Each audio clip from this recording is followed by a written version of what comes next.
Saatva mattress company. I love my Saatva mattresses. I say plural because I have slept on a Lumen Leaf. I have slept on the luxury Firm King. I love them so much. I tell everybody when they say, "What? I need a mattress." Go to Saatva, Saatva mattress company. Why? There's no middleman. They're going to give you a great deal. There's no shop for them to pay for. Just good quality mattress. It's made in the U.S. It's organic. They'll even come and take away your old mattress for a nominal fee. You can't go wrong. Their customer service is unbeatable. I know you're saying, but I'm afraid to buy a mattress online. Don't you have to test it? No, you don't, because they're going to send it to you. It's going to be a 90-day in-home trial. If you don't like it, they'll take it back. No questions asked, but you're not going to, because you're going to absolutely love it. So here's the offer. Go to saatva.com. That's saatva.com/YMH, and you will get $225 off your order towards a new mattress. Can you believe that? $225 off towards your next mattress. Thank you, Saatva Mattress Company. Oh, do you see this hair? Guess what? I have a secret. I didn't wash it. I didn't. And I worked out. I did a Zoom training session today, and I'm a dirty mom who doesn't wash her hair. Why? Because I used Batiste foam. It's perfect. It's easy to give your hair an instant refresh with Batiste foam. Batiste's new waterless cleansing foams gently moisturize normal or dry hair, and they leave you feeling and smelling fresh in less than 60 seconds. Just one dollop of Batiste foam gives your hair a rejuvenating fresh, whether it's just for you or you're on a Zoom call. It's your secret. Batiste foam. To be you is refreshing. All right, Gina, you ready to be counted in? I'm so ready, and I can't wait to answer these. I'm ready, Jeans. Ready in 5, 4, 3, 2.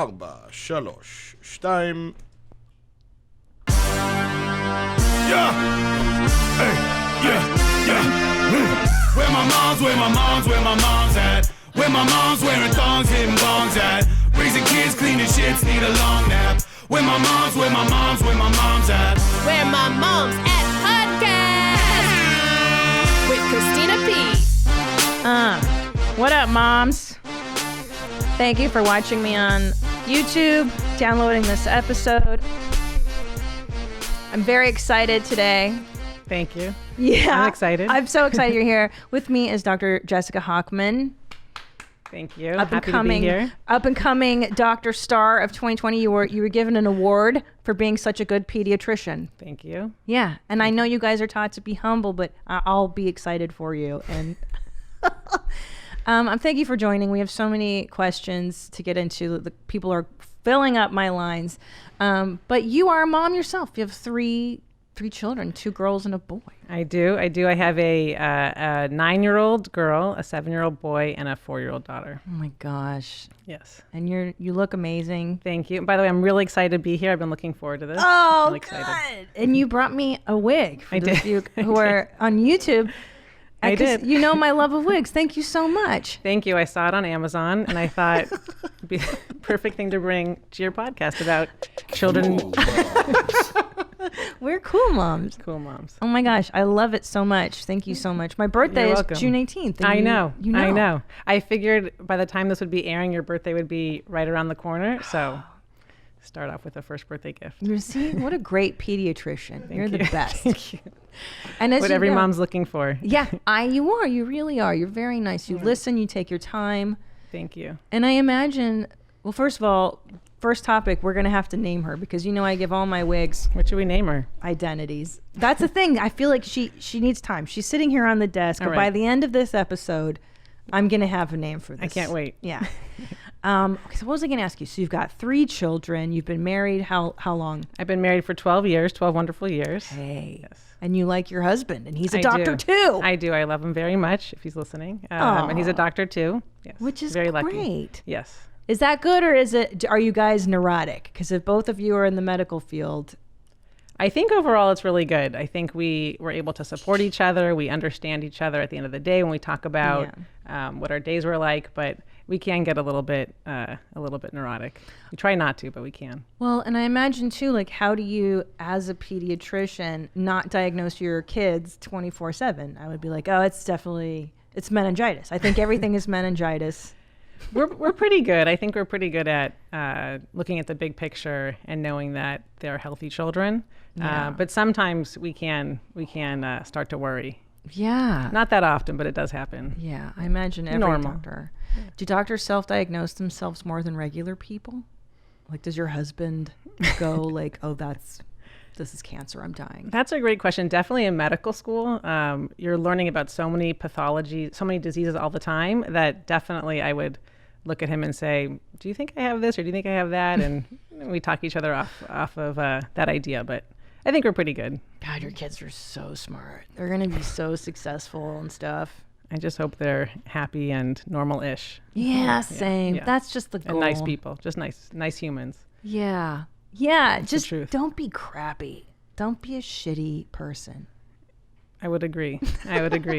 That's what they say in the medical world. Don't be shitty. Yeah. Okay. So far, so good. So there's two topics I'd like to just kind of touch base on, some follow-up. A lot of people using cloth diapers. The emails have flooded in. I mentioned it 2 shows ago, and women are still like, I use them and I love them. Have you had experience? Did you ever use cloth diapers? I never did. I think I have a fair amount of patients that use cloth diapers that I see in the office, and they seem happy with them. I know there's services that they make it pretty easy for moms. They pick up, for parents. Yeah. They pick up the cloth diapers. Let's be honest, it's mom. Come on, give me a fucking break.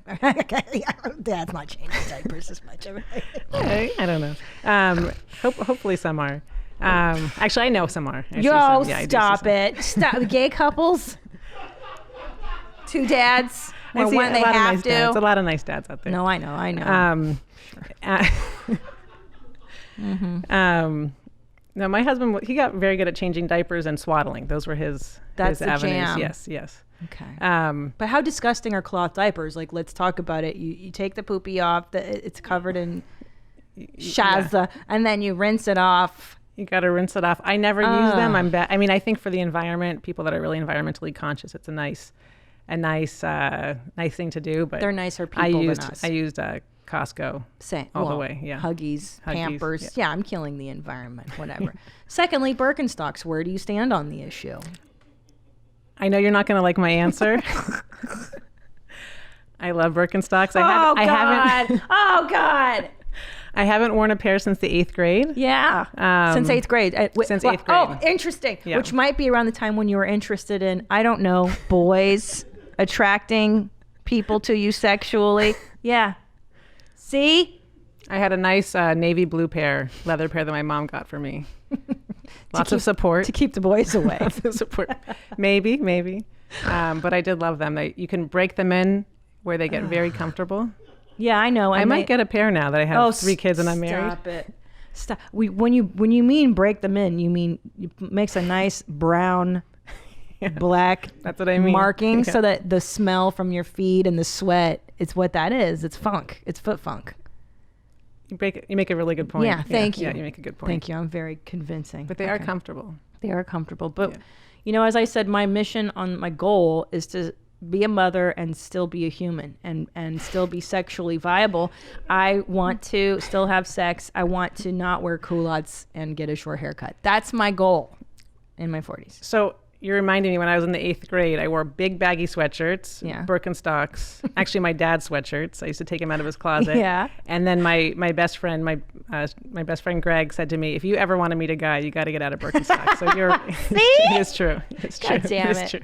But the baggy sweatshirts, they're all the rage. Okay, yes. We should get to these calls because there are so many questions people have about their children. I mean, listen, I imagine most of your job is counseling anxious parents more than the kids stuff, right? Talking to parents is a big part of what I do. So I'm actually excited about this because I get questions every day that I answer to moms individually or parents individually. And so this will be fun to answer those same questions to a wider audience. Yes, of course. And before we get into this details, why don't you give us a recap on COVID-19 and children? What's the concerns? Should we be as worried about the kids? Okay, great question. So hopefully I can answer most questions that are out there about COVID. But so obviously it's a illness that we're all worried about. It's very serious. The good news is that for children, it's been looking really good in terms of the number of cases. So somewhere between 1% and 4% of all diagnosed COVID cases are children. So they're a small number of the actual diagnosed cases. And then within those that are diagnosed, great majority are very mild. So some kids have fever, cough. Sometimes kids have, a small number have GI symptoms. So we'll say like diarrhea, stomach aches. But by and large, most kids are doing really well. In fact, I find the statistic really interesting that when we think about the flu season last year, so last flu season, 2019 to 2020, 166 kids were reported as passing away. And we have less than a third of that at this moment. Wow. For a number of kids that have passed away from COVID. So when you think about it, it's sort of faring even better than a typical flu season for kids. Wow. Which is really excellent, yes. That is fantastic news. Yeah. So everybody's like, when can my kid go back to school? Hopefully, Right. hopefully our children will go back to school in the I fall. hope so. I hope so. I hope so. I hope so too. I think psychologically it's really hard for a lot of families, including myself, because we've been so used to being shut down and don't see anybody and wear a mask, and which we still should do. We should still be careful, wear a mask, wash our hands, keep some distance between others. But I think it's hard to go from doing no socialization to now thinking about heading back to school. But hopefully we'll get our kids back. Oh my gosh. In a safe way. I know. Okay. Did that answer it? Yes. Thank you. Thank you. I just want to give people. Yes. Let's start off easy. Let's go. You know what I mean? We'll dip our little tootsies into the water. Hello, Kyle. Are you there? Yes. Is this the main mommy? This is the main mommy jeans, and Dr. Hochman. What is up? Hi, mommy. Water champ, personality champ. Always brew, and now the wig champ. So, what's up, Kyle? You have a question about sugar and children. Yeah, so I've been seeing things on like the amount of sugar in people's diets, and then how like babies are put on formula with sugar in it, with corn syrup in it. They're raised on sugar, right? Like little kids, like 8 years old, will get what used to be adult onset diabetes, and they're always drinking like sugar from juices and sodas.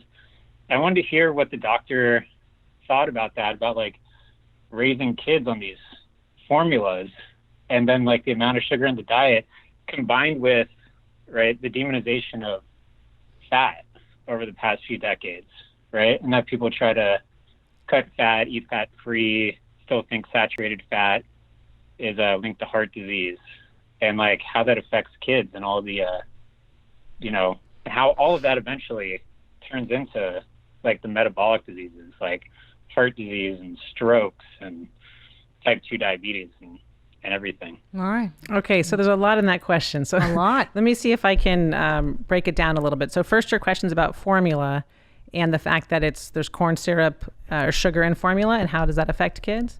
So I think breast milk, which is the alternative, is also sugar-based. There's lactose in breast milk.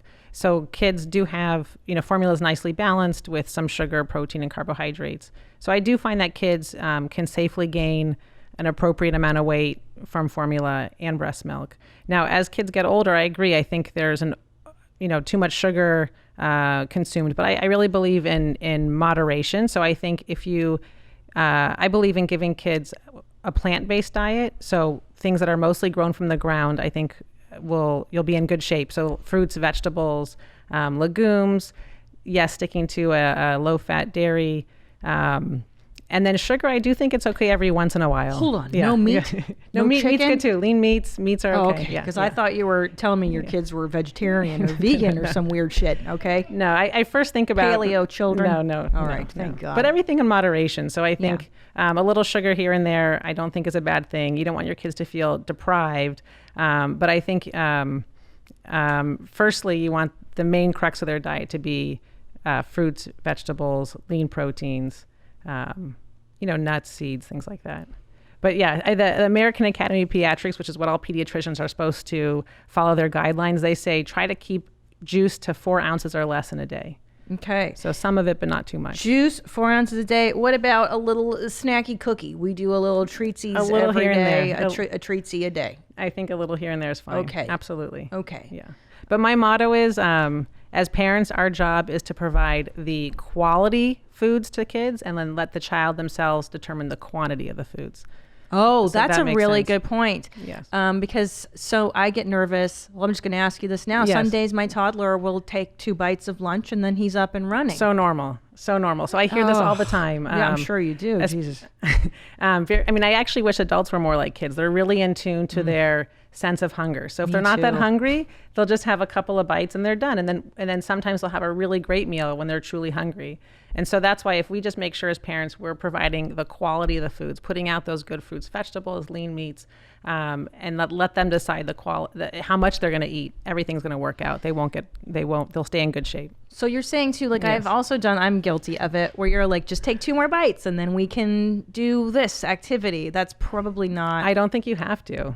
Don't do it. Don't do if it. they're done, they're done. If they're done, they're done. And the same thing, I see a lot of parents, they get very nervous. Their kids haven't eaten enough, so they'll put screens in front of their kids. They'll Yeah. put the iPad in front of their Yeah. kids and try to trick them into eating. Yeah. And I don't think you should do that either. Don't trick them. Don't trick them. Just let them enjoy the process of eating, form good, healthy habits. Yeah. I don't know if I answered all of Ryan's questions. Hold but on. He's still here. Is he still there? It's a big question. Jeans, are you Hello? there? Yeah. Hi. Hey, I'm still here. Yeah. I've seen stuff with like Dr. Neil Bernard is all about basically veganism and plant-based diets, and then you have like Dr. Jason Fung, Dr. Robert Lustig, who's Right.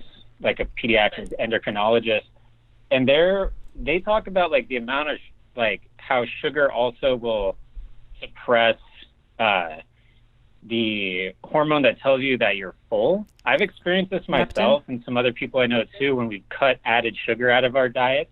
Like, and we'll still eat fruit, but that it's like you get full faster. And all the effects that I've seen that like, Jason Fung has outlined, like I've experienced personally, and I've seen that. And I've seen too, like when people eat sugar, there's like, you just eat so much more frequently and then you crave those foods, right? Like, Right. and that it keeps your insulin levels up, right? So you have hyperinsulinemia, like you always have an elevated insulin level in your body, and then you're eating throughout the day. Right. too. I know. I think What do there's you a think lot of about science that in that. for kids? For kids like and adults too, right? Just wanting to eat and like craving things and getting, viscerally so hungry. Like I find myself, I don't get viscerally like crazy hungry like that anymore now that I'm not eating added sugar. And I eat saturated fat. I eat animal products. So, I think what do you there's think about including? Yeah, I think there's a lot to too. say with a low sugar diet. I find that a lot of people that are able to, I'm not that disciplined, but people that can cut sugar out, they don't yo-yo as much. They keep their cravings at bay. They keep their weight in check. So I think if you can do it, or just personally, I like to keep sugar in moderation. I try to have I abide by the 80-20 rule. I try to have 80% of what I eat be pretty good, and then I'll cheat a little here and there. But yeah, if you're able to cut out sugar, that's very healthy. That's it's not good for you. Try not to. Let's talk about this. As you were speaking about breast milk and formula. So let's Yes. talk about the great debate in the mom world, which is, when I had my son Ellis, it was mandated that I breastfeed. There was no choice. And so what's the skinny? What's going to happen if you give that baby formula? If you give baby formula, they'll grow. They'll Right. be fine. They'll be fine. They'll be fine. So I think breastfeeding is, people use the saying breast is best. I tend to feel like there's a lot of pressure on moms in so many ways. So my job as a pediatrician, I just try to be supportive whenever they want, whatever they're looking for. So if they tell me they want to breastfeed, I try to help them in any way, get them a lactation consultant, answer their questions. support them. But some moms, it's not for them. They really don't like how they feel when they're breastfeeding. Some people really need their sleep and they have a hard time breastfeeding, or it's painful, whatever the reason is. I think formula is a fine option. Their baby will grow, they'll flourish. And they won't grow up to be sociopathic murderers or have abnormally low IQs because we didn't breastfeed for 5 years. My mom didn't breastfeed me, and we spoke on the drive over here, so we're still very close. And you're a doctor. Somehow. So there you go. So Yes. we can alleviate. And I think this is really more a question of alleviating maternal guilt. I don't like maternal guilt. I think there's too much of it. And I remember when I was pregnant and thinking I wanted to breastfeed, I was really nervous about it. I was hoping it was going to work out. I wasn't sure. And I remember getting a lot of guilty, societal pressure. Of course you're going to breastfeed. Why wouldn't you breastfeed? Yeah. And I really wanted to, but what if I knew well enough that some doesn't work out for everybody. So I try really hard to make sure everybody knows they have my support, whatever direction they choose. Love it. Great. Because sometimes as a woman, all you need is that permission. I agree. To stop. It's okay to stop. Yeah. Well, I had this wonderful pediatrician who's a mutual friend of ours, Dr. Grinberg. Yes. And love her. I went to her and I was about 3 or 4 months into breastfeeding with my first kiddo. And I was like, I don't know. I can't. And she's like, do you need permission to stop? Right. And I was like, yes. She goes, you have my permission to stop breastfeeding. It's great. Great. Yes. No, I mean, I look back on having my children, especially my first, I had when I was in residency in my pediatric training. And the training is very, intensive with there's long hours. It's really hard to fit in time to pump, trying to figure out how to nurse a baby on your off hours. And I put a lot of pressure on myself. And I look back and I think it was really a lot more stressful than I wish it was. Yeah.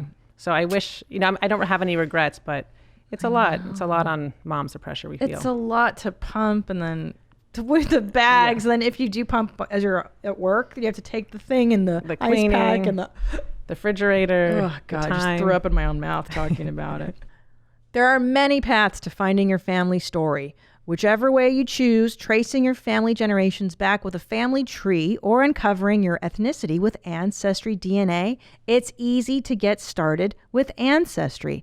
An Ancestry DNA test tells you where your ancestors are from, and Ancestry's billions of records and millions of family trees let you discover their personal stories.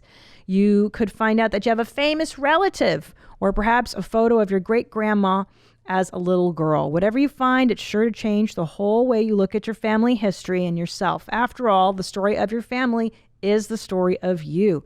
Ancestry DNA can reveal ethnic origins and provide historical details that bring unique family stories to life. Start exploring your family story today. Head to my URL at ancestry.com/WMMA to get your Ancestry DNA kit and start your free trial.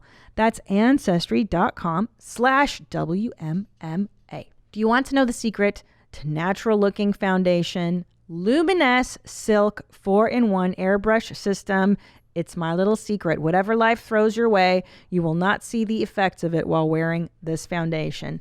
I tell you why I like the Luminess system, because when you wear a regular foundation, it settles into the cracks on your skin and then you look old and tired. Not with Luminess. Why? Because it's an airbrushing system. It's a little airbrush. The system is small. It won't take up a lot of space in your bathroom. And you just go bzzz, and you push the little button and you put it on. You can mix colors so that you can get that perfect shade, and you airbrush it on and it's light on your skin. That's the secret, because it just rests on the skin. It doesn't clump. It doesn't make you look oily. It is just right. So here's what you're going to do. Luminess Air has a limited time offer for you right now. Go to trysilk.com/WMMA to get 60% off your Luminess Silk 4-in-1 airbrush system. That's trysilk.com/WMMA. Get smoother, fuller, and more natural looking foundation coverage. Visit trysilk.com/WMMA today. Okay. This one seems, I like this one. Let's go to this one. This is Danny. Hi, Danny. Hi, Danny. Hey, Hitler. Hey, Hitler. How's it going? This is crazy to talk to you. This is nuts. Oh, well, I'm so I glad. have a 13-month-old at home. Yes. Congratulations. And for at least thank you. At least a month now, she has been, I don't know if it's comfort or what, but when she kind of gets herself in a sitting up position against a wall or a crib, she just kind of like rocks back and forth and knocks her head against stuff. Very common. So your question is this normal? Is that your question? Well, yeah, it's first child. Yeah, and I guess I'm assuming my wife is going to be asking our pediatrician at some point about it. So she stands when the next appointment is, but she stands up in the crib and hits her head against the wall rhythmically. No, she just sits up. She's not quite. She'll stand a little bit, but she mostly just kind of, now that she's mobile and she's sitting on her own, she just kind of rocks and kind of knocks her head a few times, just kind of rhythmically. Okay, so and she's 13 months. Does she get excited to see you? Yeah. And does she reach her arms out for you? Yes. Does she point to things? Yes, too much actually. She points? Good. Okay. Yeah, so I think, it's hard to say without, definitely you would bring this up with your own pediatrician, but it's very common for kids to, I think it's soothing in a way. They'll hit believe it or not, they'll hit their heads on walls, or they'll, rock back and forth. But as long as developmentally everything else is happening as it's supposed to, which those questions I asked you sound really reassuring, I think they'll grow out of it. Okay. Right. Yeah, I don't think we're too concerned. It's always the moment she started it, I think we're more nervous then, but she's very normal so far. It's very strange when you kind of start witnessing that. Right. I think they learn, if they do that and they hurt themselves, they learn to stop. Yeah. They're like, this isn't. Okay. Yeah. All right. Does that help you, Danny? Perfect. All right. That's Thank everything you. I needed. Thanks, I like all the Jeans. dads Good I luck. call. Thank you. I know. Well, we have a large male demographic that are into podcasts. Okay, I'm going to drop that. Cool. Oh, Jesus Christ. Also, it's so funny. Kids do the craziest things when they're in cribs. Like, you think that they're out crazy. My elder son would bite on the crib. He was like, ha, ha, like he was teething, and there would be bite marks on the arm of the crib. We're like, what the fuck is going on? Until a friend of ours said that his son did. I get that a lot. Yep. Yeah. Yeah. What That's the why fuck are they have doing? so many regulations. Thank goodness on how they make cribs. No lead. Yeah, it's like, well, he's immune to whatever's in that paint. So, Yeah. and what is that? Just Normal. energy, and because he's energetic. Yeah, I think kids just have it's very soothing to chew. Like pacifiers. Chewing. Yeah, they're very oral. Yes. That was good fun when he was doing that one. All right, let's talk to Jay. Another dude, Jay. Hi, mommy. Jeans, are you there? Hey. Hi, Hey. Hi. Dr. y'all Hochman's doing? here. Good. What do you have for Dr. Hochman? Hi, I was on things like Vyvanse and Adderall type drugs throughout, my childhood and up through high school. And then around age 18, I just kind of quit cold turkey now that I didn't have, school to focus on. I was just trying to be an adult functioning on my own. Yes. And I experienced a lot of anxiety and depression around that time. And I was wondering if that was common for people like that. I think I don't know. I think it depends on, so Vyvanse and Adderall are medications that we treat people for attention deficit disorder. So to help people that are having trouble focusing on schoolwork or getting tasks done. But I do think there is a relationship between having attentional difficulties and anxiety, depression. So sometimes the two can go together. So I don't know. I think that might be something I would definitely talk to your doctor about to see if maybe it's worth exploring why, where the anxiety is coming from. All right, Jay. Does that help? Does that help? Would it also cause stolen valor? How dare you, Jay? How dare you sneak that in there? I know. Can you believe I'm sitting with her? I can't. I can't know. believe this. I know. Get out of here. You're dropped. Just kidding. Thank you, Jay. Sneaky. Thank y'all. Bye. How dare he accuse me of stolen valor? Adderall. It's so funny because growing up in the 80s and the 90s, there was no ADHD. There was just that kid in class who flipped his eyelids and would write on his arm in permanent marker. And then later he became a drug dealer. And you were like, that's just Mike. He's crazy, or Steve or whoever. And now there's a diagnosis for drug dealers. Right. I'm just kidding. It was definitely, I think Ritalin came out in the 1950s. So it's definitely been around. But there's been absolute increase in diagnosis. Yeah. So for the collar, I think, I don't know if a lot of people outgrow it as they get older. They don't need it anymore. But Oh, you can outgrow that. Absolutely. Yeah, absolutely. Oh, that's interesting. Yes. Wow. So what happened to him isn't abnormal, seeing what happens being off of it, but I would definitely explore those other feelings. Yeah. Yeah. Oh, I hate feelings. I just eat them, and I'm learning not to do that anymore. This one's interesting. Let's talk to Sarah. Hello. Hi, Jeans. I have Dr. Hochman Hi. here. Hi, Sarah. What do you got for us? Is it normal for a child to want to drink their own urine? No. You see, I saw your face, and That may be a new one for me. wow, that's the magic of Where My Mom's At. That's the magic of Studio Jeans. Is Just it when you think normal? you've heard it all. Do they know was it in a bottle, or was it in a presented in a way that looked tempting? Where was the urine? Like- I was the urine drinker. Wait, It was what? me. where did you Oh, drink it you from? were the pee drinker. Yes, I took a Dixie cup when I was like 6 years old. I squatted, peed in it, and took a swig. And you're alive.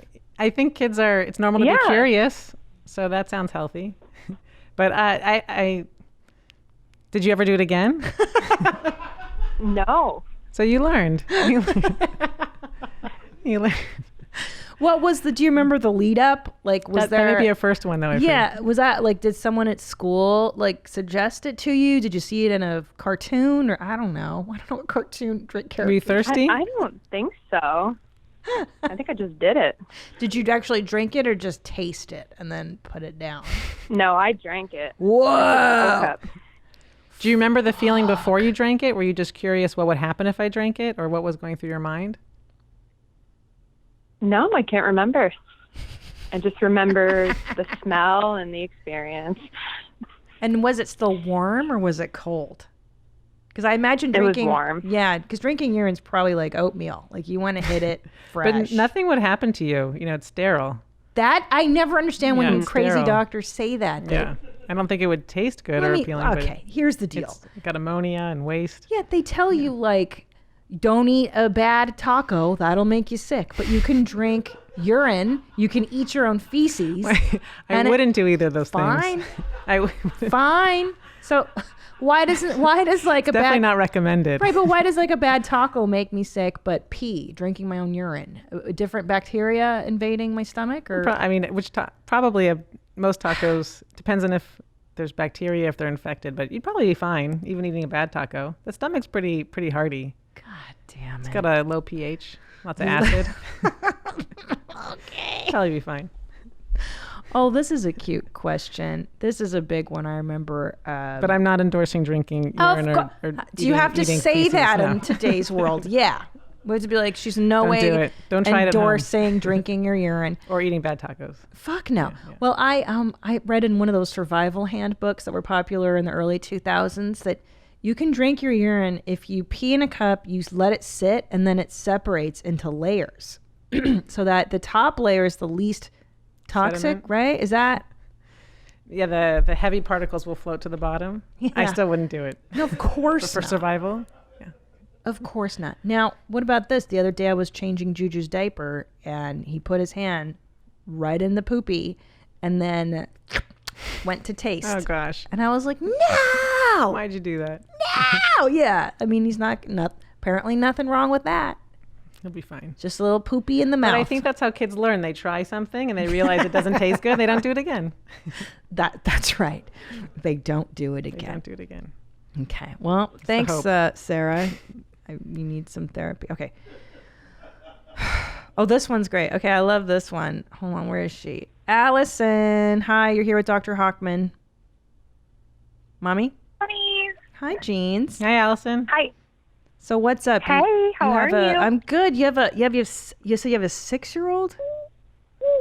A 6.5-month-old. Oh, 6.5-month-old. Okay. Congratulations. Yes. Thanks. How's it going? It's been pretty good. I'm working from home at the moment, and today he tried to drink like a dog out of a dog bowl Yeah. and tried to eat one of my papers. So we're Sounds managing though. standard issue. My kids are always trying to fuck with the dog bowl. That's like why of all things in the house, it's their favorite toy. Are you? Let me ask you this, At least it's Allison. not the toilet yet, though. Oh, that'll happen too. Don't worry. They'll get to the toilet. Allison, you're 6.5 months into motherhood. Have you bought a pair of Birkenstocks yet? No, I have not. You haven't surrendered But my to it. sister has a pair of Crocs. Oh. No, I haven't. Oh, gross. Yeah. Crocs. Is she... And I wore them when I walked outside, and I mean, they were comfy, but they were sweaty, and I'm not about that. So I'll just take my $1 Old Navy flip-flops. Now, your sister with the Crocs, is she married or single? No, she's not. She's single. You know, my husband started wearing Crocs after our third kid was born. I know.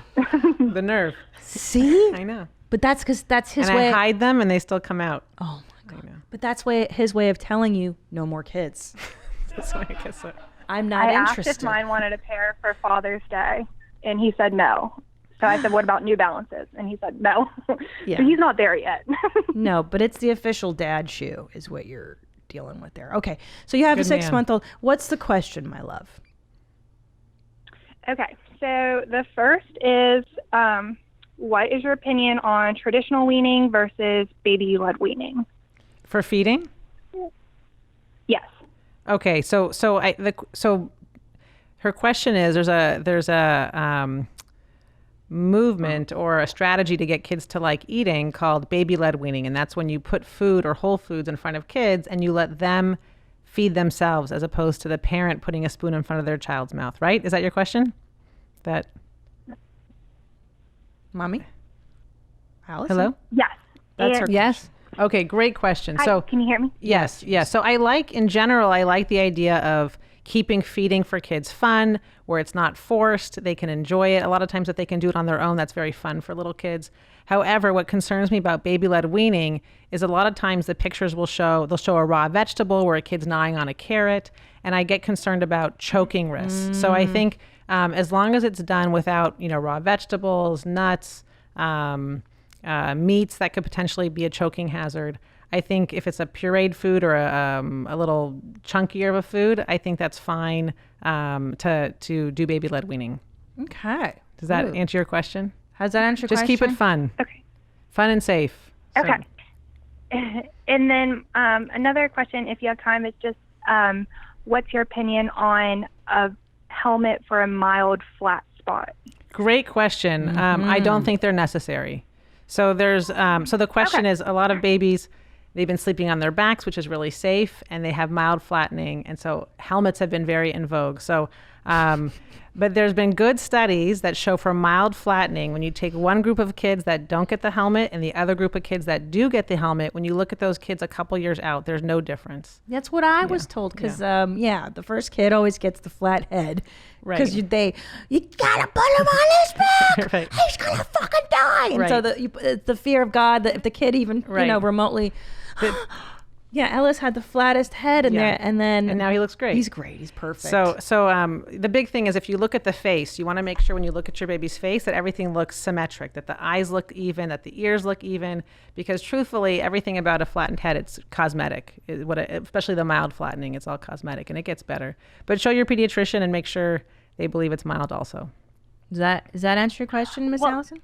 Oh, go. Yes. So it's gotten definitely a lot better over time. At one point, the one side of his head, his forehead, was pushed out a little bit because the slant's only on the one side. But it's gotten better, and the hair is growing back where it used to be since he's not on his back a lot now. Yes. It just seemed like she was being a little aggressive since he wasn't even sitting up and crawling at that point. Aggressive but the way we it do have a looked? follow-up at the end of the month. I just wanted to ask another opinion. Yes, the other good thing to tell you is that the head looks the flattest around 4 months. So it's only going to look better from here on out. So if you give it some time, it's going to improve. Okay. All right. Perfect. Plus, you don't want to. Right. Thank you, Thanks, Mommy. Allison. Thanks, Jeans. You don't want your kid to be the helmet baby in the neighborhood. They're very cool, though. They sticker them up. They decorate them. They're very cool. are cool. Yeah, no, if they're needed, there's a way to make them look okay. Yeah, I know. But secretly, we always kind of go, who the fucking kid with a helmet. You know what I mean? Anyway. They won't remember. They won't remember. No. I was going to say something really inappropriate. I won't do it.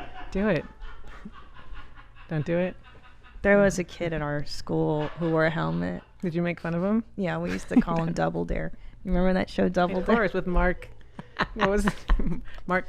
Not Mark something. Harmon. Didn't you want to be on? Mark Summers. Mark Summers, yes. You know the show, Nadav? Yeah. Yeah, Double Dare was the shit. The slime. Let's look at this. This was the best show. Is he normal? Do you think Mark Summers is a pedophile? He's not, right? I hate when I find out that they're weirdos. Yeah, he looks like a nice guy. He looks like a nice guy. Oh, that was such a good show. God damn it. What was your favorite show growing up? Full House. No. Yeah. For a long 90210. That BH9. That's like the best show on TV. Yeah. I named my first car Brenda. Did you really? I did. I once saw Brenda at an Applebee's.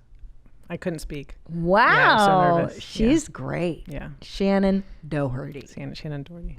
Now, are you a fan of Fuller House on Netflix? I tried. I watched the first episode. Couldn't get into it. But they all look great. They all look great. I was impressed. Yes. I don't watch much TV without falling asleep after 10 minutes. I these know. Days, Me so too. probably it's a great show. I just... Have you gotten into 90 Day Fiancé before the 90 days, though? No, but I really want to. You got to. I really want to. What do pediatricians watch? Are there shows you can't watch because you're a pediatrician? Give me an example. Like, as a comedian, I'll be like, people are always like, have you seen that funny show? And I'll be like, I can't. It's like watching work. I'll be like, I don't think it's funny. I don't think stuff's funny. I never watched medical Grey's Anatomy. shows. Yeah, right. I never did. In medical school, they had a group of kids in my class would watch House together.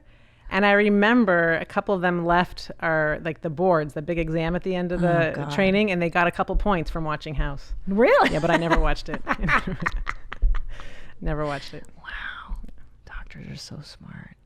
We're not that smart. I like it. We're hardworking. What was your Maybe. SAT score? Let's talk about it. Just give me a ballpark. It was out of a possible 1,600.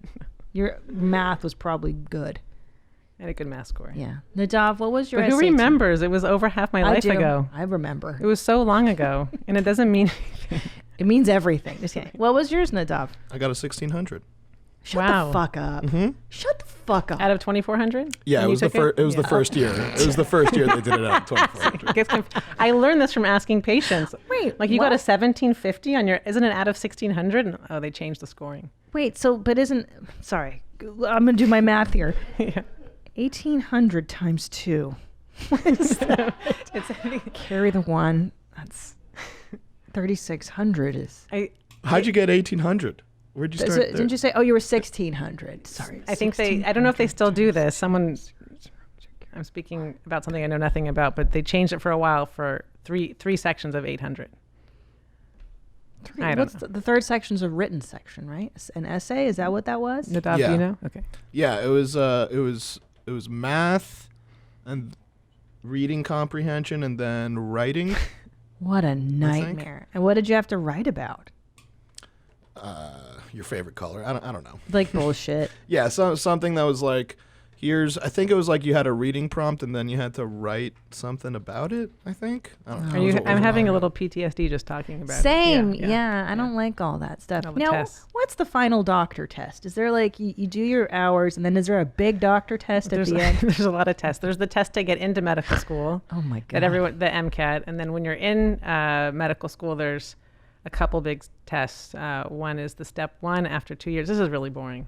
Step 1 to talk about? and then step 2. Step 2. And then there's then- a second part of step 2, I think, or there's a step 3, which is But is there like easier. a big one, like the bar exam? Step 1 is the biggest one. That determines if you're going to make your dreams or not. Oh my God. I love how it's all like one thing. And then there's the boards and the That's it. specialty you're in. So the pediatric boards was another really big test. But can you take it more than once? Like the bar exam you can take, I think 3 times the bar in California? Or indefinite. I don't know. You can take these tests again. God, thank God. Isn't that crazy? One test, there's a saying in show business, there's no one show that can make or break your career. But in like the real world, like, no, it is just one thing. It's the SATs. And you fuck those up, you have no future. Sorry. The embarrassing thing is Literally. if you don't pass, people know. It's like somehow everybody finds out. So that's gossip. that's I tough. Yeah, love that's tough. the pediatric gossip. All right. I love Fair Harbor. I think this is such a neat company. They have reinvented the swimsuit by replacing all mesh lining with their super soft built-in boxer brief liner. It's softer than anything you've ever felt before. I bought this for my husband and for my little boys, and they love it, love it, love it. From swimming to running to just hanging out. I'm telling you, my boys never take their Fair Harbor shorts off. And also with Father's Day coming up, they're the absolute perfect gift. All of Fair Harbor's products are made from recycled plastic bottles. How great is that? And to date, Fair Harbor has recycled over 2.5 million plastic bottles, keeping plastic out of waterways and off of beaches. I mean, come on, it doesn't get any better than that. 20% off for everyone listening right now. Head over to fairharborclothing.com and use the code MOM20 for 20% off. That's MOM20, and say goodbye to mesh lining forever.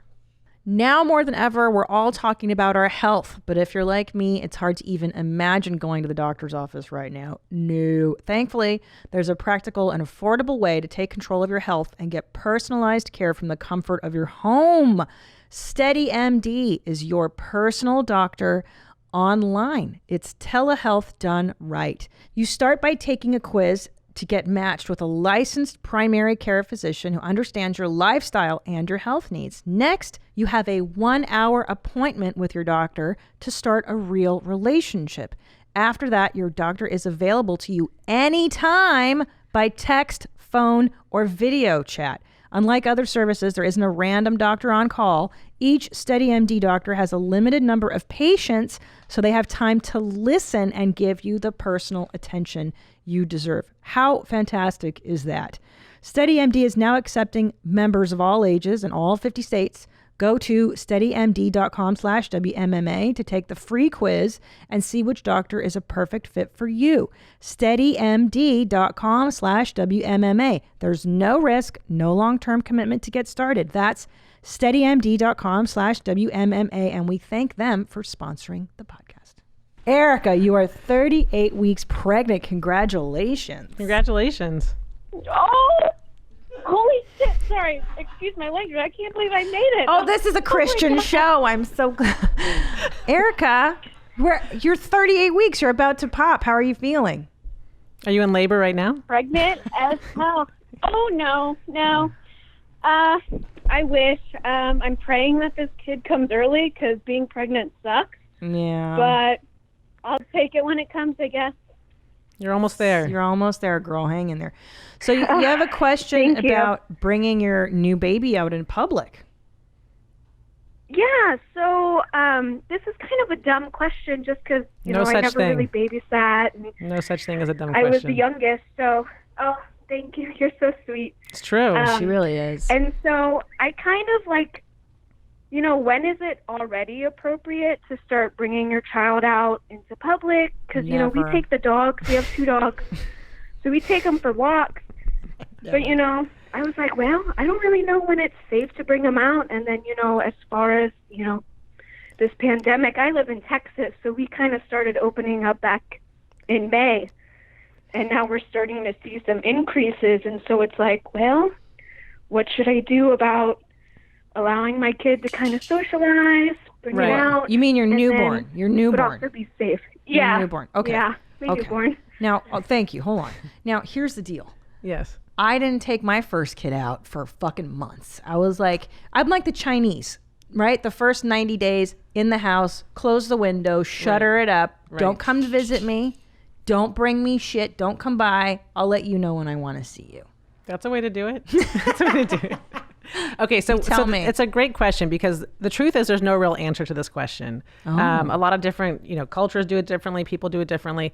I'll tell you what I advise. And I've had patients, by the way, they'll adopt a kid in China and they're going to want to take a flight home with their newborn at 2 weeks. And I think, there's no rules against that. So A lot of it depends on your circumstance. But in general, what I tell parents is the first 30 days, you want to be very careful.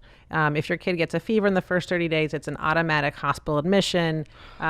It's more of a workup. So the first 30 days, you want to be very careful. But I usually tell parents the second set of vaccines happens at 4 months. Generally, and after that point, I think you can be a little more liberal taking your kids outside. However, and around other people. But before that point, I'm always a fan of walks. I think being out on walks is really safe for the child, very safe for the newborn, and good for parents, good to get a little vitamin D, get some fresh air. So in general, I think walks are good. It's all about crowds where you want to be careful, being around other people.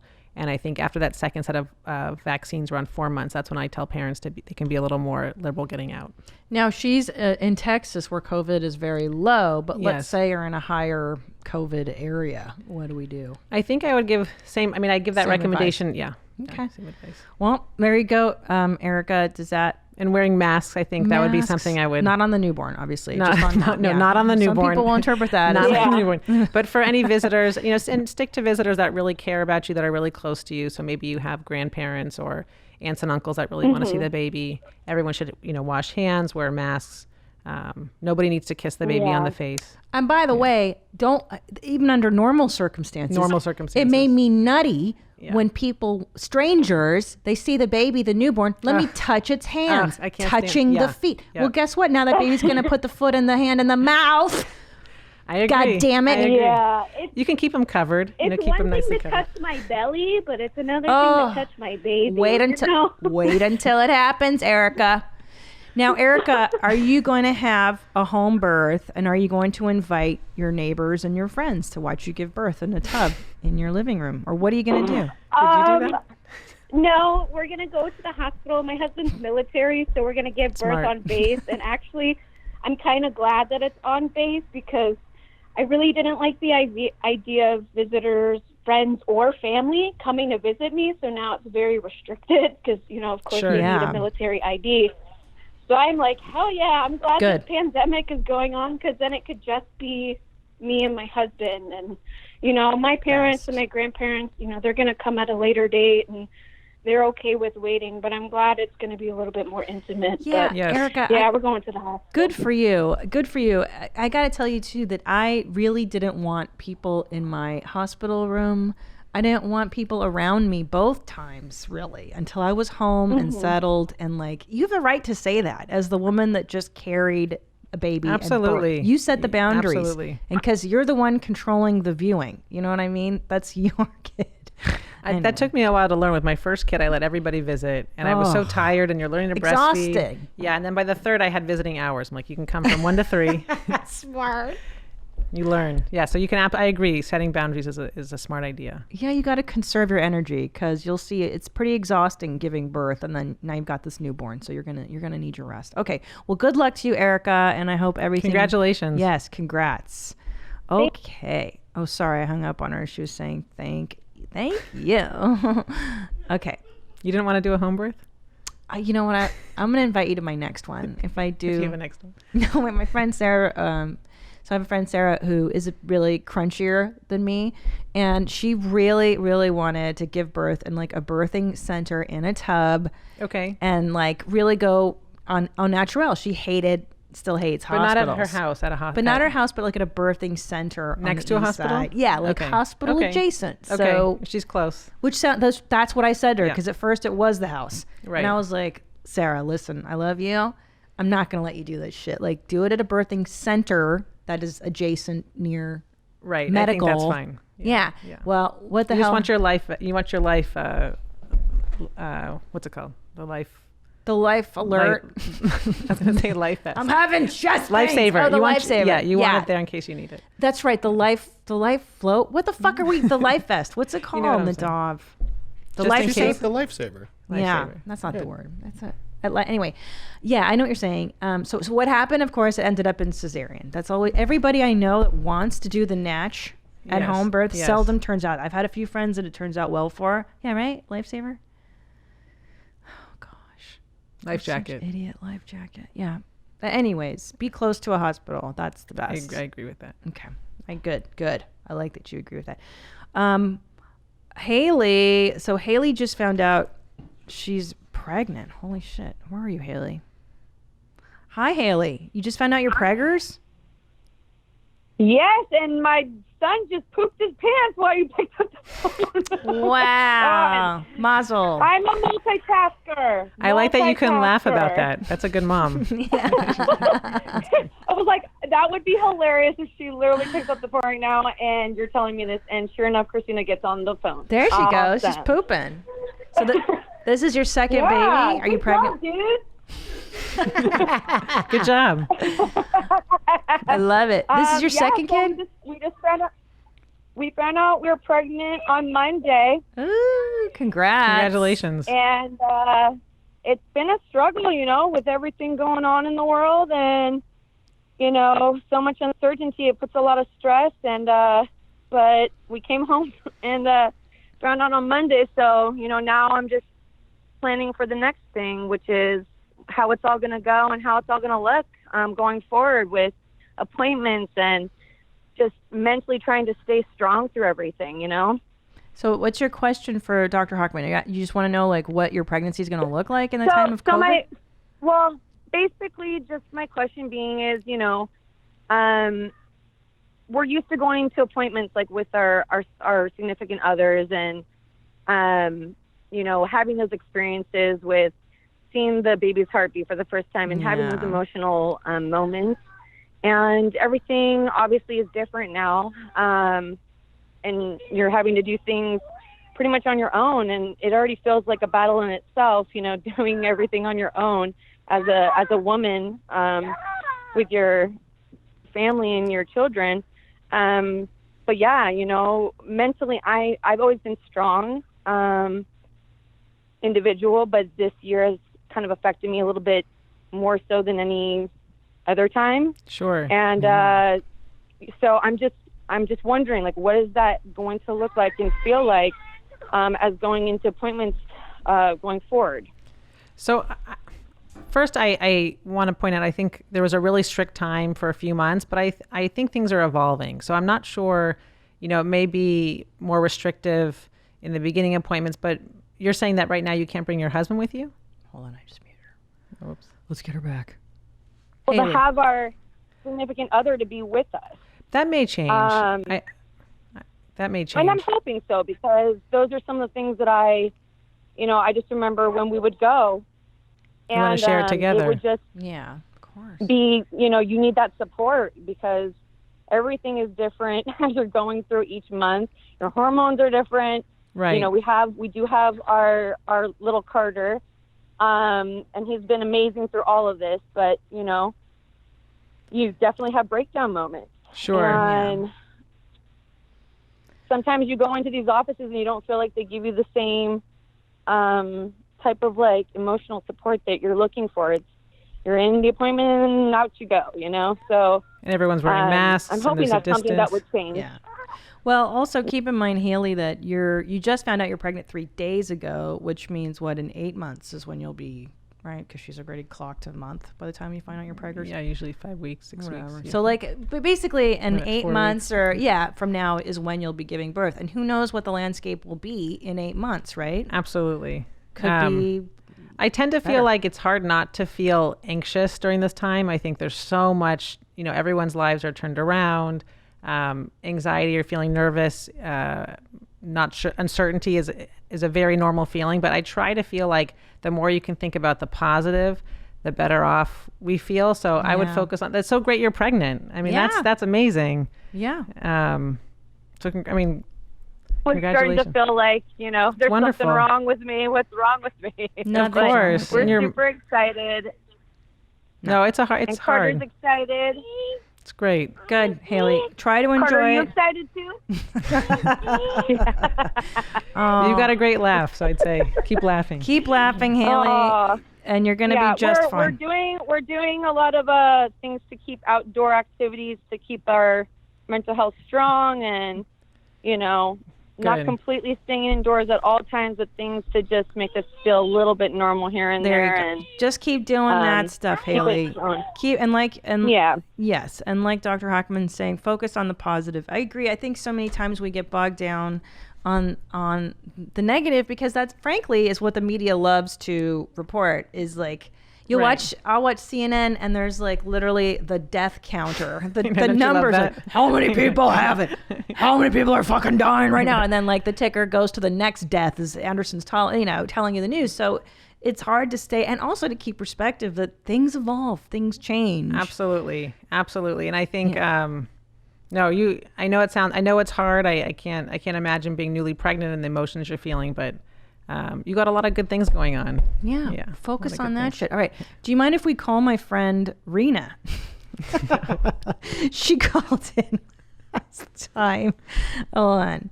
Let's see if Rena. I hope the poop's okay. Did she change? Is she still on? Did she change it?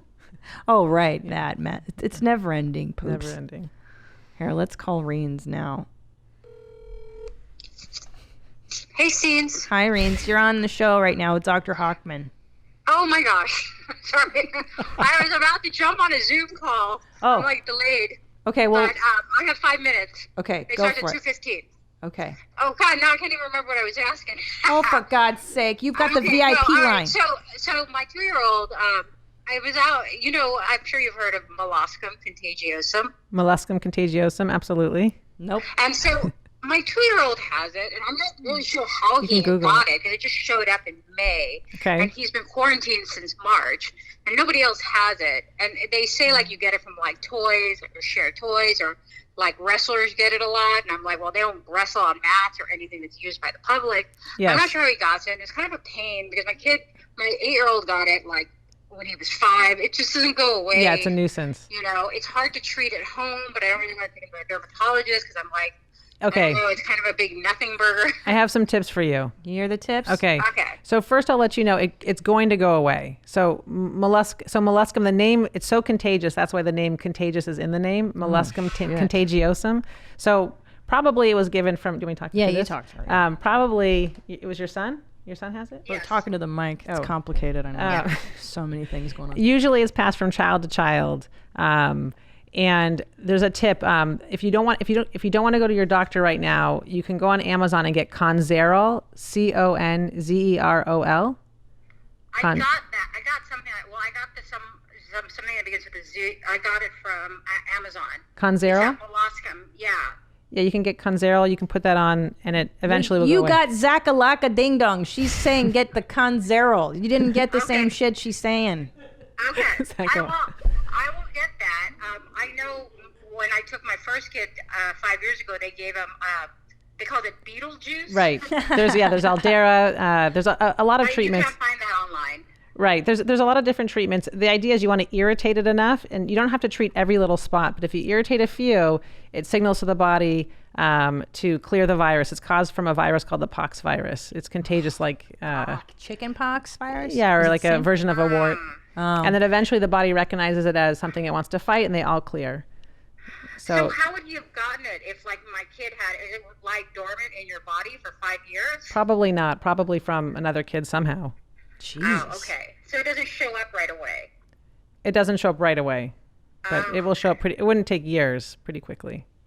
Okay, so sometimes showing. So he probably got it from his daycare. I hate it because it lingers for like 6 months or right, like a year. 6 months, a year. But the big, but it doesn't cause any long-term damage. It's something that eventually the body will clear. It'll go away. But those things like Conzerol, the beetle juice, can speed it up to go away faster. But it looks like, if you ever see it on your kids, it looks like the same color as flesh. It doesn't look red. So you see the pictures they're showing, but they look same color as flesh. And if you look in the middle of it, there's a little dot. Yes, that little dot. And they say that the virus exists in that dot. And right. if you pop it out, the virus doesn't exist. So I keep trying to pop it out. Popping it doesn't work. I wouldn't do it. Oh, okay. Yeah, try the Conzerol. Okay, I'll do that. Thank you sure, so much. sure. Appreciate it. Of course, All right, of course. Thanks. Bye, Reens. Conzerol. Okay, bye. Bye. It's like $50. $50. Amazon. Using my code. Where my mom's at. On the banner. Oh, there's so many nasty childhood menaces. Like that doesn't. It's not going to kill your kid, but it's annoying. It's a nuisance. Absolutely. It's like, do I really have to? God damn it. And you can freeze it. There's different ways. A lot of different ways to treat it. Freezing it. Yeah. Okay. Here's some emailed questions we got in. I want to make sure people are getting their stuff answered. I know what it's like when you get a pediatrician. It's like so exciting. Can't believe it. You get your questions. Okay, hold on. Oh, I don't think anyone's ever been so excited. I am. I love it. Okay. I don't want to ask you that one. Usually I get, how many vaccines today? Vaccines, yeah, well, okay. How about this one? There's so much going on these days and about limiting your kids' screen time. Yes. And moms that do allow screen time are often viewed as pieces of shit by the rest of the mom community. Is it that deep? Does it seriously matter that much whether or not my kids have screen time? I think that's a really good question because some scary statistics. The average teenager looks at a screen for over 8 hours a day. So second to sleeping comes looking at a screen. Oh, dear. So I do think it's important, it takes you back to moderation. So it can start really young. They get really hooked on TV. So I think TV is fine, but you want to stick to good programming if possible, not too much junk. Yeah. Hopefully something educational. And just keep in mind that kids need to get outside. They need time to play. And then if you do a little bit of TV or screen time, I think that's fine. What's a little bit? The American Academy of Pediatrics likes kids to stick to under 2 hours a day. Oh, that's... But I would even say less than that is better. With my kids, I try during this time, it's been difficult to keep it to a minimum I know. when they're not in school. But in general, we try to limit it to maybe less than an hour if possible. Yeah, that sounds reasonable at that age. Like, you want to read books with them. Because when they're watching screens, that's time that they're not reading, playing, using their imagination. And is that why it's so discouraged? Is because that's taking up real estate. Like, they're only awake so many hours. Absolutely. It's a great point. You want that brain to be filled with good stuff. I agree. I agree. Like, it's funny. I was just talking to somebody today about the Muppets and like all the psychedelic shows that we grew up on in the 80s and the 90s that were made by people on drugs in the 70s. I didn't know that. Oh, yeah. I mean, Jim Henson was a big hippie and he created these Muppets, and Bernie Brillstein was like, I want to make a show like Hee Haw, but with your puppets. And that's how the Muppet Show came about. Because some stoner was like, I can make a talking frog and a pig mate. Like making kissy faces at each other. And then it was fun. I like that time. It was silly, right? Very silly. I know. Everything's so digitized now. Yeah. Yeah. It's so square. It's so weird. But I do think there's something to say for less TV, less screen time. Yeah, I agree, because it's depressing. Limits. It's kind of low frequency dwelling. The hard part is I want a role model for my kids, and these phones, they see us looking at screens all the time. All the time, yeah. That's what I worry about too, because you can tell them that, but then you're always like, who's texting me right now? It's a challenge. It really is. HelloFresh. I love HelloFresh. You get your pre-measured ingredients and delicious seasonal recipes delivered right to your door. It's America's #1 meal kit. HelloFresh lets you skip trips to the grocery store, thank goodness, and makes home cooking fun, easy, and affordable. I love the variety of the recipes. I mean, I really only know how to make like 2 or 3 dishes, but with HelloFresh, you're going to make things you never even thought you could make, and it's just so easy to follow the directions. 90% of the ingredients are sourced directly from growers to ensure the freshest recipes are delivered to your door. HelloFresh also has contactless delivery to your doorstep for easy home cooking with the family. What makes it so easy is that HelloFresh has pre-portioned ingredients, so there's less prep for you and less food waste, which means more time doing the stuff you love with the people you love. So here's your special offer. Go to HelloFresh.com/WMMA60 and use code WMMA60 to get $60 off your first 3 weeks, including free shipping on your first box. Again, HelloFresh.com/WMMA60 and use code WMMA60 to get $60 off your first 3 weeks, including free shipping on your first box. HelloFresh. Okay, here we go. Circumcision. I'm sure you hear a lot of questions. Yes. Okay. I'm 23 years old and currently 32 weeks pregnant with my first baby, a boy, due the first week of August. Circumcision has been a big debate between some of the family members and I. Some say it will be traumatizing for him later in life, and I've also heard about things that can happen to them medically as they get older when they aren't circumcised. I know what I think I want, but it would be great to hear from a medical standpoint and from a rocking boy mom. Again, thank you for everything, blah, blah, blah, blah. Vanessa from North Carolina. Okay, this is a really good question, and it's become, for some circles, it's become debatable on how to proceed. But truthfully, I think it comes down to parents' preference and family preference. There are some medical benefits to circumcising. They're not so great, though, that I would be compelled to tell a family, oh, you have to do a circumcision or it's really in your best interest. There's a slight decreased risk of urinary tract infections when boys do get circumcised, but that risk is pretty minimally different. So let's say it goes from 1 in 2,000 risk to 1 in 1,000 risk. So you're taking a really low risk to a really low risk. Does that make sense? Yeah, so it's really a matter of aesthetics, it sounds like. It's family preference. So some people don't want kids to get the procedure done, but it's when they're done as a baby, it's actually a really simple procedure. So the one advice I would give is if you want to do it, just do it right away. Don't wait till they're older. Do it within the first couple of weeks. Don't wait until he's 30. And some parents say, I'm going to let him make up his mind when he's old enough. I'm like, no, just either do it or don't do it. Right. Yeah, no, don't let them decide right. that. But there's religious preferences, there's family cultural preferences. In the United States now, it's about 50%, 50%. So half of boys do it, half don't. Yeah. Wow, that's fascinating. So people are really dialing back on the circumcision. Yes. Wow. A lot of it's cultural. Right. Yes. What you're Who's used not to. into it? Who's not into it? Do Asians circumcise? A lot do. They're good. Euros? No. Not so much. No? Interesting. Yeah. Latins? Not so much. Oh. I don't mean to be generalizing, but no, but culturally it is. Yeah. Indian families not so much. Oh, it's so interesting. Yeah. Now, and it's and both ways are good. Yeah, it's neither here nor there. Right. But if I can recommend the ring, the kind that they just put on the dude's peener, and it basically makes the skin die, right? And then it's painless. Good. Yes, the ring is good. It's called the Plastibell. Uh-huh. That's a fine method. You just want to make sure, honestly, that somebody's experienced who does it, which is why I never do them, because I don't want to start on anybody. Gotcha. You don't want, yeah. But if you can find somebody who's experienced, it'll be great. Yeah, because we did that with our second boy, and it's like a perfect circumcision. Yes, like, yeah. Yeah. So I practice pediatrics with my dad, and he does circumcisions, and he does the Plastibell, and they come out looking really good. And he's quite a cocksman. He's a pro. He's very good. That's what I hear. He's never had a redo, is what he says. Never had a redo. Yeah, your dad's quite good at making those painters doing it. Okay. Here's a question. I have a 9-month-old baby boy, and every time I change his diaper or give him a bath, he will grab his penis and testes very aggressively.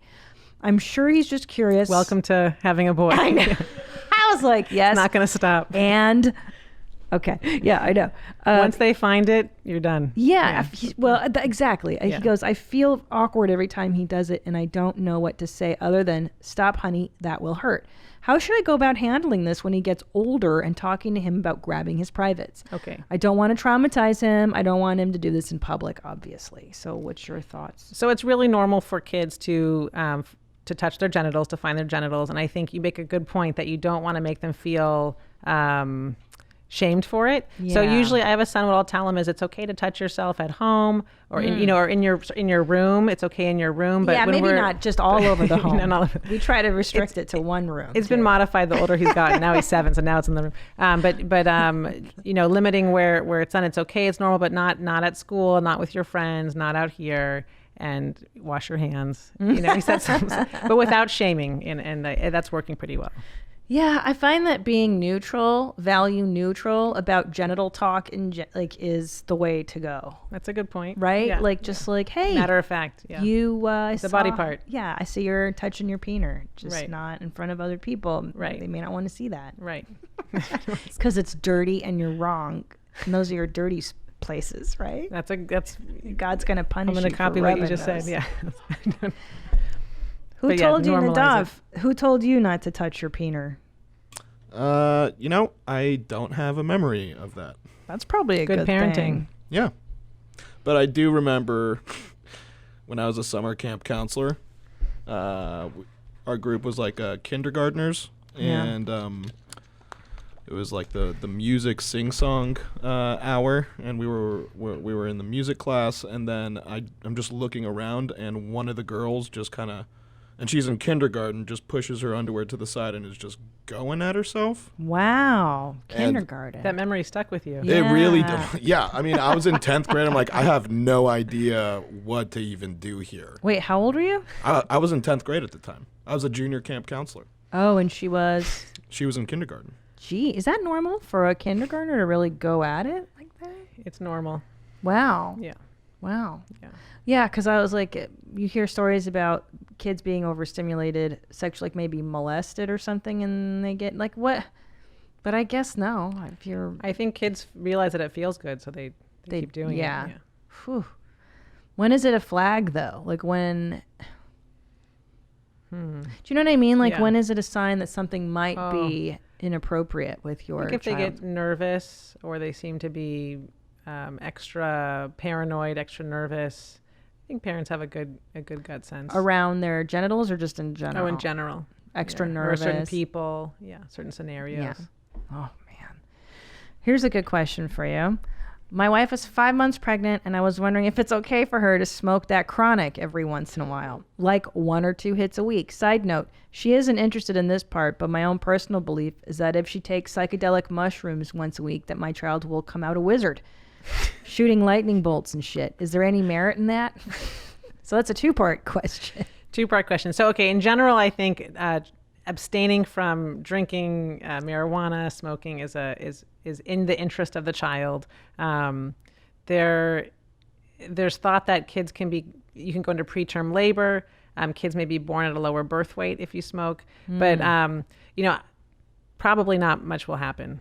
Right. But it's not a good habit. It's probably not good for the mother, and not good you for the want to mom. be in good health. No, but I will get a lot of parents calling about adopting kids, and they'll say, is it okay if I adopt this child? The mother's been smoking marijuana. Do you think my child will be healthy? And they come out healthy. Oh, that's good to know. Yeah. Yeah, thank God. Yes. Because that would be my concern if I had like a surrogate lady carrying like Tom and I were joking the other day about like, I wish we had a girl. We were just saying like, oh, it'd be nice to see what our girl would should look do like. it. Nope. Third one. Nope. Think about it. No. I don't know how you guys do 3. I would be. You'd be great. Bonkers. No, but he's like, you could do a surrogate. I'm like, there's no bitch You could on do the a surrogate. planet. I'm with you, Tom. No, there's no bitch out there I would trust. I wouldn't trust I'll any find you one. bitch. No, I don't want a third. I would go crazy. But you're so good at it. No, stop. You're such a good Stop mom. it. Stop it. Dr. Hochman stole my heart. Okay, this one's interesting. My baby cries a lot. If my child has She's so cute. I'm sorry. I'm just thinking about this. She'd be so cute. I know. Yeah. Right? Yeah. Those lips. Not like a regular mom. I'm a cool mom. I'm going to think about this some more. Surrogate. No, I don't want it. I don't want a third. I'll find you a good one. My life would be over. I can't. I'm so tired already. I got a 2-year-old. I'm almost 40. You'd be fine. You're already doing it. 2 kids. I'm telling you, 2 to 3. Stop with those lies. Yeah. No, I'm Stop not lying. with your lies. I'm not lying. That's what people say to me about going 1 to 2. No biggie. Oh, it's biggie. But do you regret it? No. See? But that first year's so hard on me. I know. The first year's misery. I'll talk to you. Can't I just I'll get help like you. a 2-year-old? Yeah. Can't I just?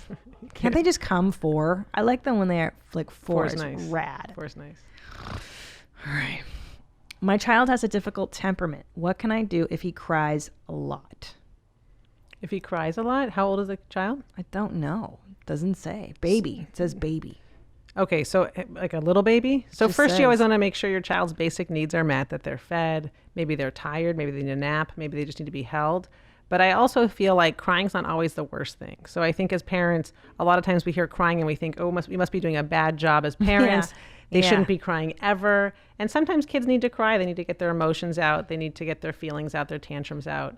And so I think as parents, the best thing we can do is just let them know that we're there for them. Yeah. Give them a hug if they want it. See, can I tell you my deterrent for Tell having me. a third child? Tell me. It's the I'll talk you out of It's it. the crying. It really is. It's that first year of just the baby's crying. I'm not sure why, because you go through the checklist: hungry, tired, all this stuff. Yes. Is it colic? Is it meningitis? Are we going to the? You know? Can I tell you a secret though? Yeah. Almost always the third kid's the easiest. Stop. I swear. I'm telling you, you should do it. Is it that they're the easiest, or that you're just so excited you don't even notice half the shit? Maybe a combination. Yeah. Yeah. They're not the easiest. They're the easiest. I have my third sister. She's really easy. Yeah. Yeah. She just like did everything herself. Yeah. See, that's what I'm saying. It's not that they're easy. It's that they realize no one's there for them. Homework. They're like, I'm on my own in this family. I guess that's true. She was. She does remember being raised by the nanny in a lot of situations. See? Yeah. But she's God great. damn it. You should do it. How about that? Yeah. See, I can't. You could. But the crying, oh my God. Because now when my 2-year-old cries, I'm like, I know what's going on here, Yes. Terrible Twos. I know you're asserting your personhood. Bullshit. I know you're fine. You know what I mean? You're emoting. Yep, absolutely. But it does make me want to drink. Like the crying is what drives me to drinking. I'll be like, it's hard to listen to. We all have our limits. We all need our breaks. Yes. How do you deal with 3 criers? Because I have help. I'm lucky. I have helpful family. But I do need breaks. If they're all crying, sometimes it's a lot. Oh my God, it's the worst. It's the worst. When they go together. But it always ends. I remind myself those moments always end, and then you're on to eventually a happy time. Yeah, that's true. Yeah. That's true. It's worth it. Have a third. Stop it. Hochman, you're the worst. Don't you dare. And don't let my husband hear that stuff. Oh, this is an interesting one. Subject says, fucked up legs as a kid. 28-year-old male, straight, 0 NRE. That means new relationship energy.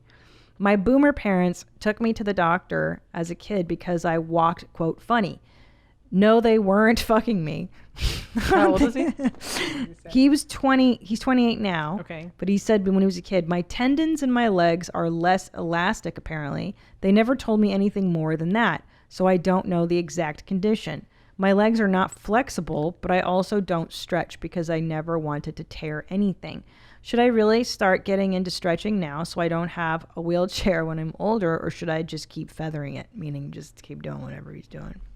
So this is going to be a tough question to answer without knowing what the diagnosis was and knowing exactly what the issue was. A lot of kids, though, have issues with the way their legs, or there's questions about the way they walk or the way their legs are shaped when they're little, and most of the time they outgrow it.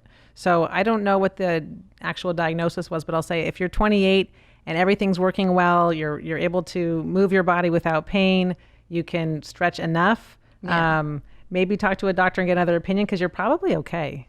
Oh, that's probably good. Be fine. Thank God. Yeah. So keep feathering it is what she's saying. What's so funny is that I didn't realize that children have entirely different physiologies than we do. Like, not entirely different, but they are different. Right. Absolutely. Like, I just assumed that they were just tinier versions of us. So, like, which they are, but they actually, their bodies react differently, like to viruses. For instance, some children don't get certain viruses. Their bodies are just immune to them. That's true. The way we give them medication is different. Yeah. The way, the diseases they tend to get are different. Even looking at the coronavirus, like why are little kids doing so well, so different from the elderly? Right. Why? Yeah. And why is that? What's this? Why? What they have a hypothesis that, do you want me to answer this? I do, because it's fascinating. Yeah. There's a hypothesis that there's a receptor in the body where the virus enters. So in kids, so that receptor tends to be in the lungs. It's in the nose. So you know how you've heard of people that are losing their sense of smell from the coronavirus? Anosmia. I know that word. It's in the stomach. So that's why there's some kids with stomach symptoms, or adults that have coronavirus stomach symptoms. And it's in the lungs. And that receptor is called the ACE2 receptor, the angiotensin converting enzyme 2 receptor. It's not well developed in kids. So the thought is that the virus doesn't really enter kids very well and cause that cytokine storm that you like, that word you like. Yeah. So there's that's no the receptor. hypothesis. They just don't underdeveloped. have it. Maybe they have it, but not that great, or not that developed. So they don't react. They don't have the same robust response that adults do, especially in kids under 10. What a miracle. And thank God, because I think all the moms... Is that too scientific? No, I love this stuff.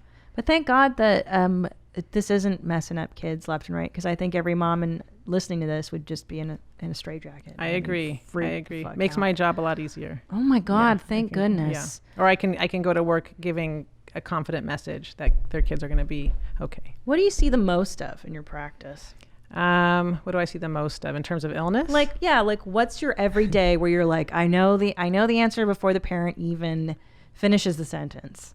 So many. I mean, there's so many things that come up. Yeah. So many things. Because I'll see kids from birth all the way into their early 20s. Oh. So many things. But, the standard things of abdominal pain, anxiety, ear infections, colds, sinus infections, diarrhea. Oh, there's my dog. Yeah. Yeah, sinus infections. Those are a lot. Do kids get their tonsils removed still? Getting falls on their heads. Do they get their tonsils? Not as much. Yeah, not why as much. Is that? So it's a lot of kids outgrow it. So now we have to wait. They have to have a tonsil. They're supposed to have 7 infections a year for them to qualify to get their tonsils out. 7. Yeah. Or if they're snores, if it's affecting how they sleep, we'll take them out. But it was found your dog's right here. I know. But we were taking out more tonsils than we needed to. Yes, because when I was a little girl, everyone got them out. It was like, get them out. Get the ice cream. Yeah, the ice cream. And that was the big incentive, is that they fed you ice cream in the hospital, so you should have your tonsils taken out. Yes, yeah. I'm like, it was really painful. And what about head injuries? There are so many stories about you drop the baby bonks their head. What's the deal? All right. So some tidbits I'll tell you. Good news is that babies are designed so well that generally if they fall from their own height onto their heads, they're okay. Thank Christ. So it's great that they're low to the ground. The other thing I'll tell you is that when they fall on their forehead, the forehead is the strongest part of the skull. So if a 2-year-old falls from if I get a phone call and I hear a 2-year-old fell from their own height onto their forehead and they're acting fine afterwards, I can reassure the parents things are okay. Thank God. Yeah. What else? Oh, those are some pearls. I like that. I love that. So forehead and their own height. Forehead, their own height. Yeah. Okay. Coffee. Are children drinking coffee today? I thought that stunted your growth. So that's a myth. What? Everything I know is wrong. I know. I heard that too. Yeah. I heard a lot of things. Drank coffee until I was in college because I was like, I can't. Did you ever hear that chewing gum stayed in your body for 7 years? Yeah. You did? It doesn't? No, it doesn't. What does it do? I don't understand it. You poop it out. You digest it. Poop it out. Yeah. Did you hear that though? What about eating Pop Rocks and drinking Coke? Will your stomach explode? Never heard that one. That's not in your medical journal. I forgot. You guys haven't studied. I just didn't. I missed that page. Why don't you study it? Yeah, you should. That should be your next research paper. I is will. Pop Rocks and Coke. And I will look into that. Okay, I forgot the first question though. Oh, the myth of caffeine. Oh, caffeine. We actually give caffeine as a treatment in the NICU to babies. What? Yeah, so we even give it. NICU is where the premature babies are in the hospital, but they use it as a treatment. So caffeine can be given to kids, and it doesn't stunt their growth. I don't recommend it. I don't want my kids to be more alert and crazy than they really can be. But what about? Okay, here's a good question. My friend was texting me last night. Their 1-year-old is just learning to walk and won't sleep. And you know how that is when they get those milestones. They get so excited, I imagine, and they don't want to sleep. So yes. What can you do to make your kids sleep? Oh my goodness. All right. So that's the $1 million question. Yeah. All right. So the best thing is to make sure, it all starts with the beginning of the day. So getting them up early. I think routine is so key for kids. So the more that they can be on routine, the more kids know what to expect, the better they'll sleep at night. So if you consistently get them up at 6 and then you have their first nap at this time and then and then bath, dinner, and they know what time to go to sleep, that's the best way to do it. If you're ever desperate, some people ask me about Benadryl, antihistamines, or even melatonin. Those things are okay for short term, but I think really not ideal. You want to think about routine and habit. Right. You don't want to be dosing your kid every night with Benadryl because you want to watch your shows and chill. Not a good idea. No, not at all. No. And is that true though when they start to walk? Is it they do start to sleep less? Is it excitement over? I don't know. I do think kids things a lot of times I think it has to do with their nap schedule. I find I don't know if it's so much their it could be, I guess, growth in new development, but I find a lot of times the parents complain that sleep is off when they go from 2 naps to 1 nap, or they go from 3 naps to 2 naps. Things are, if they're on that second nap, and they might not be as tired for bedtime, especially around like a year, 18 months. I agree, and you know what my mother would say too? What? Fresh air. Fresh air is helpful. She's right. The child needs fresh air. Yep. You make the kid run outside, he's going to be tired. It's true. Yes. It's true. It's true. Your circadian rhythm. That's right. I know that word too. Circadian rhythms. Yeah. Oh my gosh. You got to get outside, feel the sunlight. You got to feel God's sunshine on your face. Yep. You got to breathe the air and Breathe get the air. nice and tired. Yeah. Vitamin D. I agree. Vitamin D. Move that body. And you said vitamin N. You've told me before. No. No. My favorite vitamin for kids. Yeah. Vitamin N. No. Boundaries. Boundaries. And also read to them. You think reading is good? I think reading is really important. Yeah. I think do. so too. That's my It's favorite good time thing. together. They learn a lot. They soak it in. They learn the words. They use their imagination. Yeah. Very good. Little Very every good. day. Trying to think if I have any other questions. Can you use your Literati coupon code? You can. I use my Literati code. What was it, Mom or something, for 20% off? Yeah, it's a great code. Okay, we got to go. Listen, thank you so much for being here, Dr. Hochman. You're an absolute treasure. I adore you. Thank you. I adore you too. You're wonderful. Thank and you. I hope you'll come back. I will. Thank you for having me. It was really, really a lot of fun. All right, I can't wait. Oh, the name. Did we find one? Gosh. I want to say Star, but I feel like I've named somebody else Star in my... I like Star. She's a star. She's a star. Yeah. Okay. Thank you, Star. All right. Until next time, stay cool, moms. Bye. Where my mom's at? Where my mom's wearing thongs, hitting bongs at? Raising kids, cleaning shits, need a long nap. Where my mom's at? Where My Mom's At podcast with Christina P.